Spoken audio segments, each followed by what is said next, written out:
விஜய்க்கு முதலமைச்சர் கனவு இருக்கு. யாரோ ஒரு ஆள் மனதில் இறங்கி உங்களுக்கு 30% ஓட் பேங்க் இருக்கு, தேர்தல் நெருங்க உங்களுக்கு அதிகமாகும், நீங்க முதலமைச்சர் ஆயிருவீங்க, 1.5 வருஷத்துல கட்சி ஆரம்பிச்சு முதலமைச்சர் ஆயிருவீங்க, 67 உங்களுக்கு திரும்பி வருது, 77 திரும்பி வருது, எம்ஜிஆர் வரலாறு திரும்புகிறது, வரலாறு முதல்ல படிங்கடா கூமுட்டைகளா. 67 எப்படா வந்துச்சு?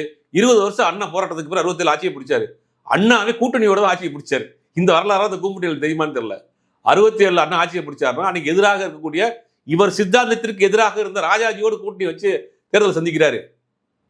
அண்ணாவே கூட்டணியோட அதுக்கு முன்னாடி அண்ணா 20 வருஷம் டிராவல் பண்றாரு. இந்திய எதிர்ப்பு போராட்டம், திராவிடர் கழகம், பெரிய ஒரு பாரம்பரிய மிக்க ஒரு போராட்டத்தை கையில் எடுத்து ஒரு 20 வருஷம் கழிச்சு காங்கிரஸை வீழ்த்துவதற்காக ராஜாஜியோடு சமரசம் செய்து கொண்டு கூட்டணி வைத்து ஆட்சியை பிடித்தார். அது வரலாறு. அந்த வரலாறை முதல்ல நீங்க படிங்க. நீங்க கட்சி ஆரம்பிச்சு 1.5 வருஷம் கழிச்சு 30 நாளைக்கு ஒருக்கா வீட்டை விட்டு வருவேன், 40 நாளைக்கு ஒருக்கா வீட்டை விட்டு வருவேன், மாசத்துக்கு ஒருக்கா வீட்டை விட்டு வெளியே வருவேன்னு சொல்லிட்டு நீ ஆட்சி பிடிக்க முடியுமா? இது பிராக்டிகலா ஒத்து வருமான்ற இன்னும் கட்சியினுடைய கட்டமைப்புகள் கிடையாது. இன்னைக்கு தான் நிர்வாகிகள் போட்டிருக்கீங்க.